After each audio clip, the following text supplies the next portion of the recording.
Olá, eu sou o Vladimir Polísio, da Associação Amigos do Grande Anhangabaú. De hoje, dia 5, até o próximo dia 14 de outubro, serão entrevistados os candidatos ao cargo mais alto do Poder Executivo Municipal, o de prefeito ou prefeita da cidade. E a notícia excelente, recebida hoje de manhã, é que dos 13 postulantes ao cargo, todos participarão. Faltava a confirmação do atual prefeito, Luiz Fernando Machado, mas a sua assessoria confirmou presença nesta manhã. Isso é excelente. Estamos aqui nesta tarde de segunda-feira, dia 5, entrevistando o candidato do Partido Novo, Ednei Duarte Júnior. Ednei, como está? Tudo bem? Boa tarde, Vladimir. Boa tarde. Tudo bem? Muito obrigado pela oportunidade de falar aqui com a região do Anhangabaú. Lembrando que eu sou nascido em Jundiaí e quando nasci eu morava aqui no Anhangabaú. Então, aqui? Esse bairro é muito querido. Que região daqui? Sebastião Mendes Silva. Ah, pertinho aqui de cima. Aqui. Eu era muito pequeno, mudei cedo, mas meus pais logo casaram, mudaram para cá e meus irmãos nasceram aqui. Meus avós tinham uma mercearia antigamente aqui. Então a família é bem do bairro aqui faz muito tempo. Ficou muito tempo fora?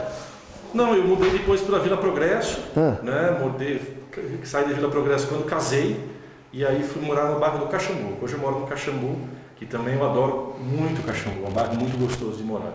Então acompanhou bastante o crescimento da cidade, as modificações que a cidade teve ao longo dos anos? Sim, eu tenho 45 anos, sou advogado por profissão, sempre morei em Jundiaí, amo essa cidade.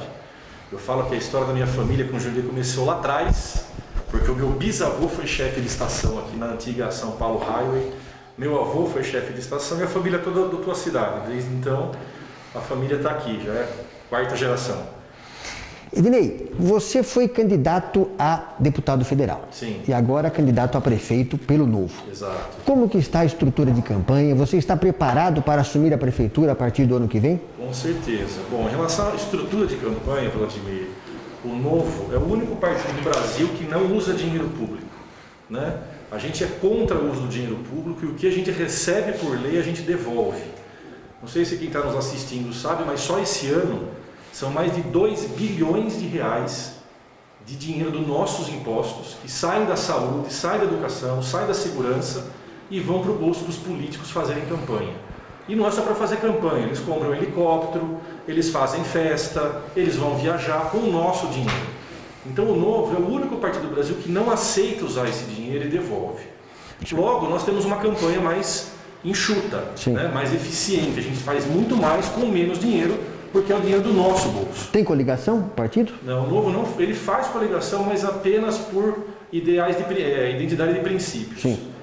Infelizmente, as coligações no Brasil hoje o que comanda é a oportunidade eleitoral, né? E o Novo não aceita fazer isso. Sim. Então, se você comparar hoje dos candidatos de Jundiaí, alguns têm uma coligação muito grande. Sim. Né? Mas isso não se reflete, na verdade, em qualidade de candidatura ou qualidade de serviço, e mais em conchavos. Então, o Novo não aceita fazer, a gente concorre geralmente com chapa pura. Os candidatos a vereador estão bem? Então, nós temos em Jundiaí hoje 5 candidatos a vereador. Por quê? O Novo também, mais um diferencial, é o único partido que escolhe os seus candidatos por processo seletivo. O que quer dizer isso? Como que os partidos hoje geralmente escolhem os candidatos? É por indicação, é o cacique, é quem tem mais dinheiro, etc. e tal. O Novo ele faz um processo seletivo, ele faz uma prova, ele faz uma avaliação das pessoas que querem ser candidatas para serem aprovadas. Então, só para você ter uma ideia, no Brasil todo, foram mais de 400 inscritos no Partido Novo para serem candidatos a prefeito de alguma cidade pelo Brasil afora. Foram aprovados só 35, menos de 10%. Para vereadores a mesma coisa. Então em Jundiaí nós temos mais de 30 pessoas inscritas no processo seletivo para ser vereador pelo Novo e apenas 5 foram aprovados. A gente preza mais a qualidade das pessoas que vão se apresentar para ser vereador da cidade do que necessariamente a quantidade. As pessoas sabem que em Jundiaí você pode ter até 28 candidatos a vereador. Nós só aprovamos 5 no processo seletivo. Essa questão me traz um outro problema importante que eu acho bom a gente abordar, é que, como regra, as eleições municipais não sofrem influência do governo federal, como regra. Certo. Entretanto, a última pesquisa apontou o Celso Russomano em São Paulo, na liderança, com 26%, seguido do atual prefeito Bruno Covas, com 21%. O Celso Russomano tem buscado apoio do presidente da República e, enquanto isso, o Bruno Covas ele busca o apoio do governador João Dória. A candidata do PSL, a Joyce Hasselmann, tenta grudar junto ao presidente, mas parece que ainda não deu certo. Bom, o Partido Novo tem estrelas nacionais. Uma delas é o ex-candidato à presidência, João Amoedo, sim, e a outra, inegável, é o governador de Minas, o Romeu Zema. Exato. Só que o Romeu Zema ele é bastante simpático ao presidente Jair Bolsonaro. Outra estrela do partido, que também ganhou proeminência, é o ministro do Meio Ambiente, o Ricardo Salles. Só que ele foi expulso justamente por fazer parte do governo Bolsonaro. Essa situação eu estou trazendo porque o candidato à prefeitura de São Paulo, o Felipe Sabará, ele está com um problema na candidatura dele por conta, o que ele alega, essa divergência que existe, grupos dentro do Novo. A minha pergunta, a campanha de Jundiaí, você pretende trazer essas questões nacionais para cá? Esse é um problema, é um ponto. E o segundo ponto é, você acredita que o Novo corre algum problema, algum risco de alguma complicação interna por conta disso? Bom, eu uso esses casos, por exemplo, do Ricardo Salles ou do Felipe Sabará, que eram afiliados ao Novo, né, no caso do Salles, para demonstrar justamente que funciona as regras que o Novo tem. Né? Tem partidos que o político até ameaçou de morte, aquele que ia levar uma gravação, etc e tal, que é processado até em última instância e o político não é expulso. No Novo, o critério de ética é muito sério, é levado muito a sério. Então, no caso do Salles, ele foi expulso, eu não tenho detalhes do processo ético dele, porque corre em sigilo, mas fato é que ele foi expulso. O Felipe Sabará também teve um problema na hora de declarar os bens, então também está sob análise do Comitê de Ética, mas isso demonstra o quê? Que realmente o Novo leva muito a sério a seriedade do partido. Sim. Quando a pessoa sai fora da linha, ele vai ser punido. Então, isso é muito importante para nós. Em relação a estar alinhado com o governador ou com o presidente, o Novo acredita que não existe salvador da pátria. Existe trabalho sério de um grupo coeso. Então, tanto o presidente da República como o governador, no caso, tem medidas positivas e tem medidas negativas. A bancada do Novo no Congresso Nacional é formada por 8 deputados federais, que votam a favor do governo do Bolsonaro quando a medida é boa e votam contra quando ela é ruim. Eu sempre destaco, inclusive, que a bancada do Novo foi a que mais defendeu as reformas econômicas do governo Bolsonaro, mais do que o próprio PSL. O Novo está sempre alinhado ao presidente quando a questão é financeira e econômica. Né? Outras pautas que não são de acordo com a política do Novo, o Novo vota contra. Agora, também é inegável que, na minha visão, uma das melhores gestões hoje é feita pelo Romeu Zema, que é governador de Minas. O Romeu Zema pegou um estado, Vladimir, falido. Eu lembro que no segundo turno das eleições, eu fui fazer campanha lá para ele em Minas. Você conversava com as pessoas na rua, professores da escola pública, policiais, militares, eles choravam, porque eles estavam há 3 meses sem receber salários. Né? E isso o Estado estava falido, eles usaram todo o dinheiro, não repassavam o ICMS para os municípios e usavam o dinheiro de todos os depósitos judiciais, eles quebraram o Estado. Foi uma sequência de gestão PSDB-PT, levou o Estado à falência. E ele vem agora completando 2 anos de gestão, saneando o Estado. Aprovou algo que é muito importante, as pessoas questionam muito, falam, como que o Novo, se o Novo chegar no Executivo, como que ele vai trabalhar com o Legislativo que ele não tem maioria? Todo mundo pergunta isso. O Romeu Zema assumiu o governo de Minas com 3 deputados estaduais na base dele. E mesmo assim, na semana passada, ele aprovou uma reforma administrativa das mais importantes da história do Estado. Então ele negocia, conversa... Ele mostra a prioridade que é para o Estado, sem troca de votos por cargos, mas ele trabalha honestamente com a Câmara de Deputados, que também responde de forma muito ética e aprovou, porque viu que era extremamente necessário para o Estado. Uma questão de programas, então. De programa, de prioridade e de transparência, né? Transparência. Então, é muito importante destacar que mesmo você não tendo a base governista, você consegue com honestidade e com diálogo construir uma maioria e aprovar as reformas necessárias. E é isso que você pretende implantar em Jundiaí a partir do ano que vem? Com Com certeza, com certeza. A Câmara de Vereadores, quando você tem um diálogo franco e aberto e dá espaço para os vereadores dialogarem e trazerem propostas, é possível sim fazer boas reformas e avançar bastante na cidade. Falando em reforma, a pandemia, a Covid-19 aqui em Jundiaí, o que você, se fosse prefeito, o que você mudaria, o que você teria feito igual ao que foi feito aqui pelo atual gestor? Olha, eu acho que em relação à questão de saúde, me parece que o trabalho foi bom, né? A gente vê que o trabalho foi bom, foi responsável. Por outro lado, nós estamos vendo uma calamidade econômica. As pessoas estão quebrando, os negócios estão fechando, os empregos estão indo embora, né? Então, assim, isso é algo que vai se demorar muito para se recuperar. Eu acho que a gente teria que ter tido uma preocupação também com a economia da cidade, com os empregos da cidade, com o pequeno comerciante, com o pequeno empreendedor da cidade. Como que isso poderia ter sido feito? Você tentar flexibilizar um pouco mais a abertura dos negócios. Hoje a gente vê, né, que as coisas poderiam ter sido um pouco diferentes em termos de flexibilização de horário, de abertura. Você tentar auxiliar esse pequeno comerciante com o que ele precisa, entender o conjunto dele, o que ele precisa para tentar melhorar a atividade dele, não sofrer o impacto que ele sofreu do fechamento completo, né, do lockdown, fechou completamente o negócio por 2, 3 meses. Então eu acho que tivesse uma flexibilização melhor na questão do horário, na questão das atividades, eu acho que o impacto teria sido bem menor. Isso vai dar mais trabalho de conseguir voltar ao que estava antes, então? Não tenha dúvida, porque as pessoas estão sofrendo, tem comércio que sofre muito, depende muito do setor, é lógico. Sim. Mas o setor dos pequenos comerciantes, né, que geram a maioria dos empregos, isso é bom sempre lembrar, que no Brasil 80% dos empregos são gerados pelo pequeno comerciante.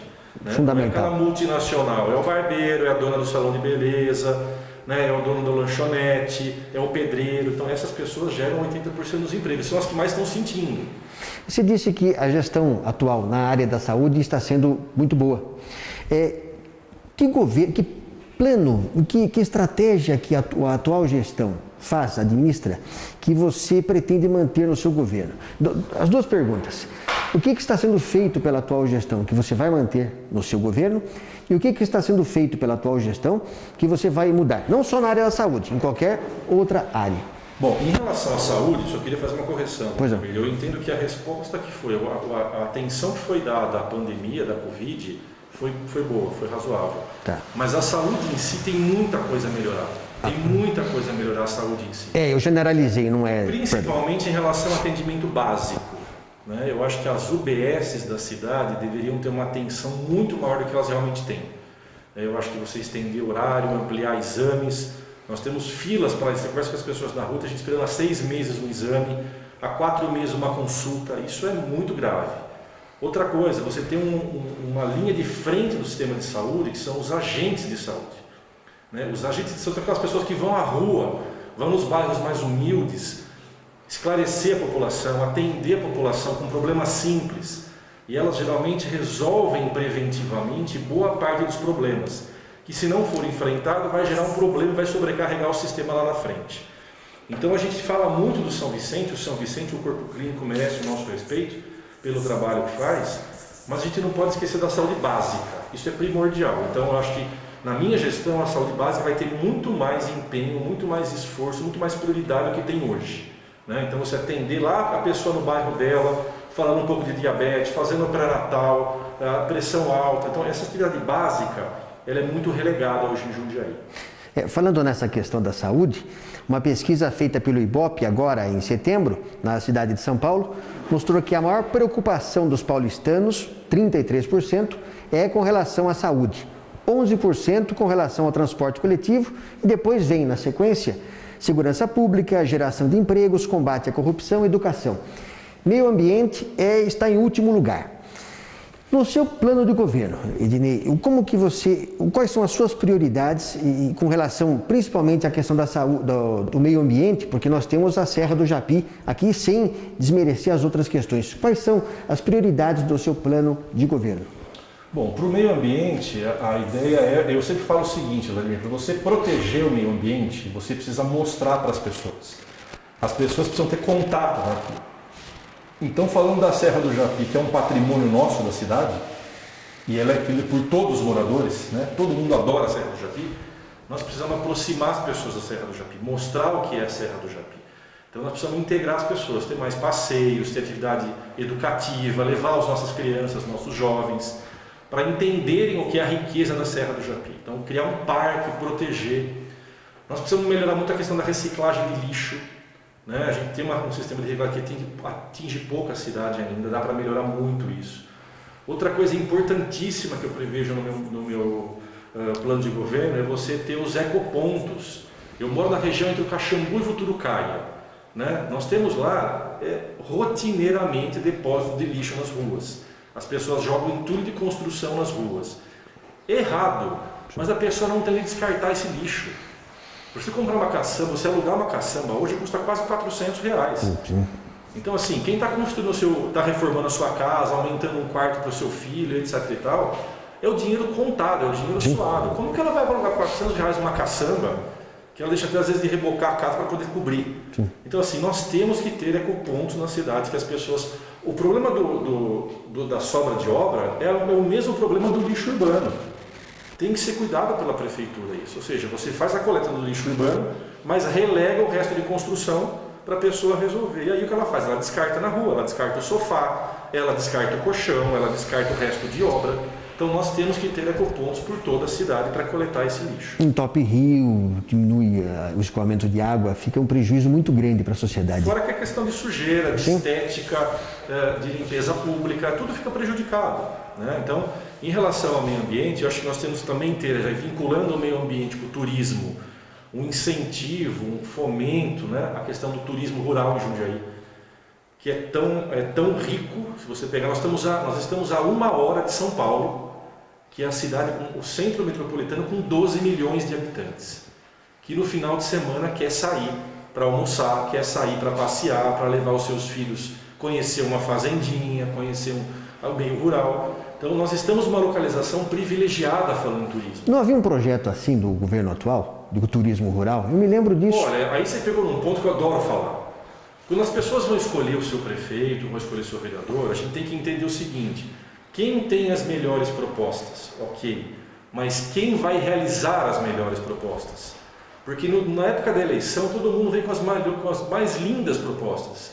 Agora a gente tem que ver o que as pessoas chegam a realizar, né? Então o governo só tem proposta, mas não realiza, as coisas não acontecem.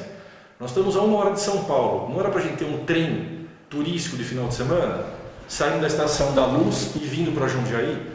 As pessoas que pedalam em São Paulo, eu já encontrei pessoas que pedalam, que vêm pedalar para o interior, que vêm de ônibus com 30, 50, 100 pessoas para pedalar. Poderia vir para cá se tivesse uma estrutura mínima para receber, para guardar essas bicicletas, para poder almoçar, conhecer o meio rural. Então o turismo, até participei dessa semana passada de uma reunião com o pessoal do Conselho de Turismo.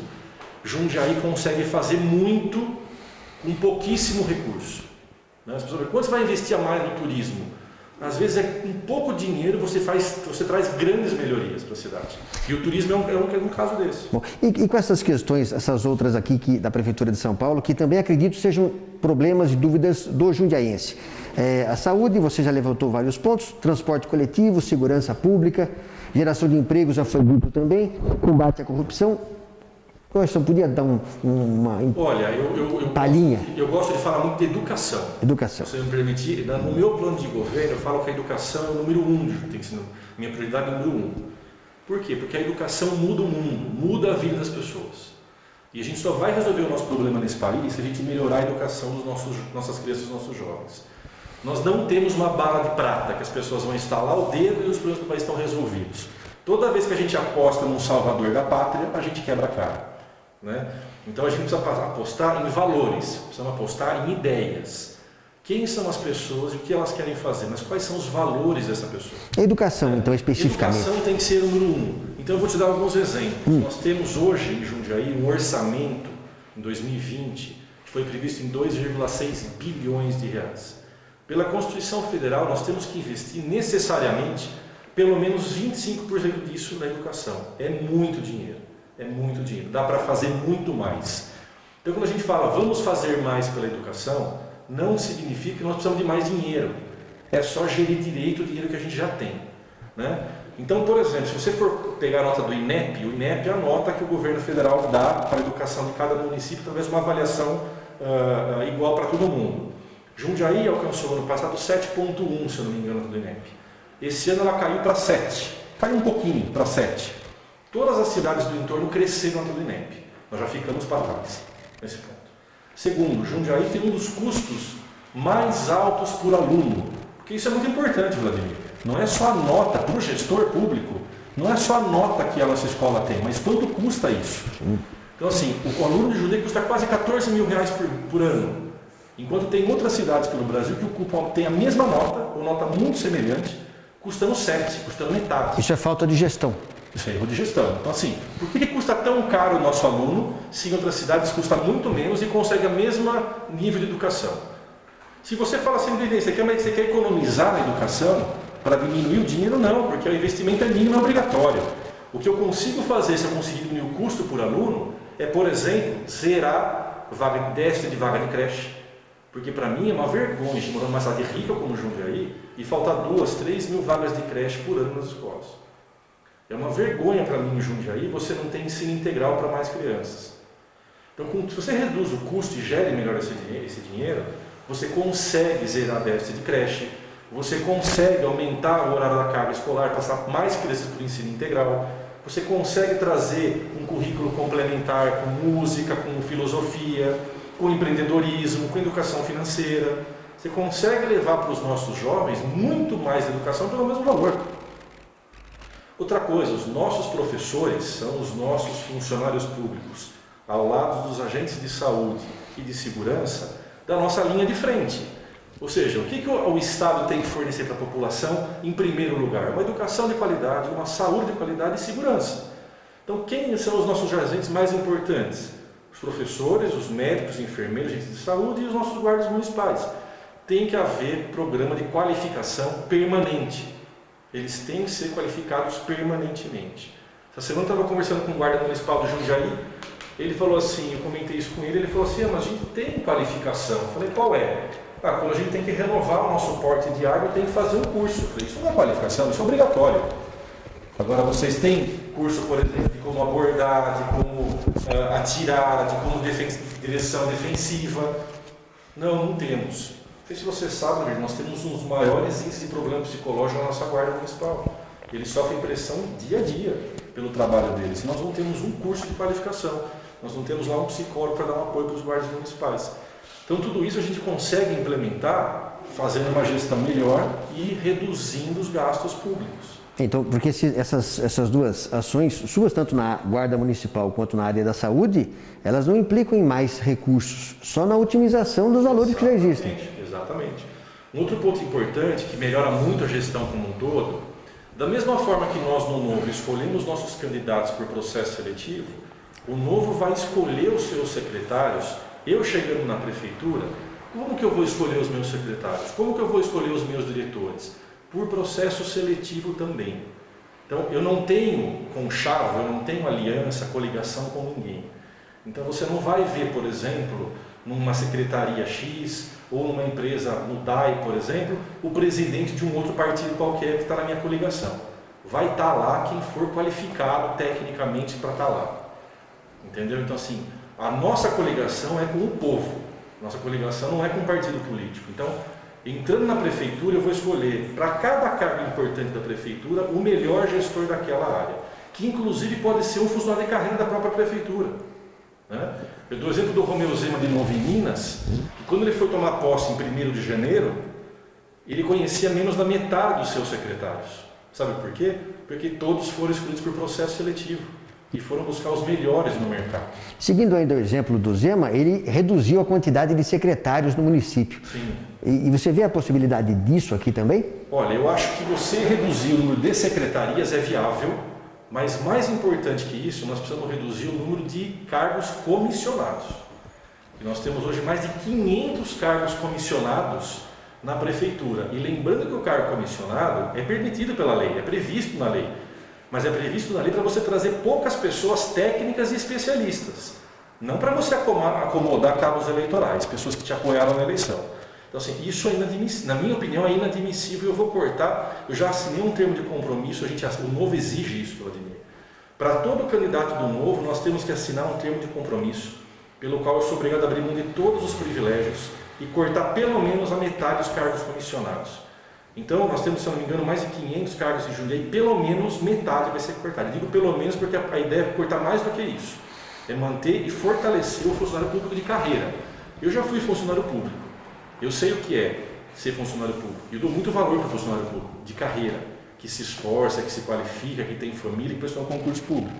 E às vezes ele chega lá, ele estuda, ele se prepara, ele se esforça, e quem vai ser o superior dele é um cargo comissionado, um cabo eleitoral do bairro X, que não sabe nada daquele cargo, nada. Ganha mais que o funcionário público de carreira, atrapalha o trabalho dele, dificulta o trabalho dele, entendeu? E causa um dano terrível para a máquina pública. Então isso não vai ter com o Novo. Então, reduzindo o quadro, tirando os comissionados, reduzindo a quantidade de comissionados e valorizando o servidor. O servidor público de carreira por mérito, ou seja, dando a oportunidade dele ter cargos maiores, né, ocupar uma diretoria, ocupar uma secretaria, por que não? Às vezes um funcionário público de carreira sabe todos os problemas que aquela secretaria tem, só não consegue resolver porque o prefeito não dá apoio para resolver. Ednei, qual que é a sua nota para o atual governo, para o atual prefeito? Olha, eu daria nota 5, Por quê? não pior, porque assim, o Novo a gente respeita muito as finanças públicas. O dinheiro que está lá não é do governo, o dinheiro que está lá é nosso. Nós pagamos impostos, pagamos caro, e pagamos caro. Jundiaí é uma cidade riquíssima, riquíssima. Lá em 2017, nós temos um movimento aqui em Jundiaí contra o aumento do IPTU. Conseguimos segurar. Eu lembro que na época até eu tentei organizar um movimento, conseguimos organizar para segurar o aumento do IPTU. E acabamos com essa ideia de que Jundiaí precisa de dinheiro, porque toda vez é assim, precisamos de dinheiro, nunca se fala que precisa de dinheiro para comprar um carro blindado. Sempre se fala que precisa de dinheiro para comprar uma ambulância. Então você compra um carro blindado, acaba com o dinheiro e aí precisa de dinheiro para comprar ambulância. Nunca é o contrário. E sempre falta dinheiro. Se você pegar o nosso orçamento, Vladimir, nos últimos 14 anos em Jundiaí, eu levantei esse número. Nos últimos 14 anos, se você descontar a inflação, nós dobramos a arrecadação de impostos na cidade. Dobramos a arrecadação de impostos em 14 anos, descontada a inflação. Não falta dinheiro. Nós temos um orçamento em Jundiaí de mais de R$6.000 por habitante. Para cada habitante é mais de R$6.000. Sabe quanto que é de São Paulo, capital? 5.000 e pouco. Campinas, 5.000 e pouco. Ribeirão, menos do que isso. Então, Jundiaí tem um orçamento per capita maior que São Paulo, Campinas, Ribeirão Preto. Jundiaí é rica.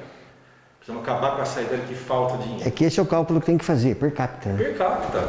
Lembrando que Jundiaí é uma cidade que vem bem estruturada há décadas. Então você não tem grandes obras de saneamento, grandes obras de pavimentação, de rede de esgoto. Ou seja, o dinheiro que tem é para investir em educação, saúde e segurança. E aí você pega 2,6 bilhões de orçamento, menos de 3% sobram para investimento. Menos de 3%. Aí o que você vai investir com menos de 3%? Quando você tem que investir, você vai buscar o dinheiro emprestado no banco.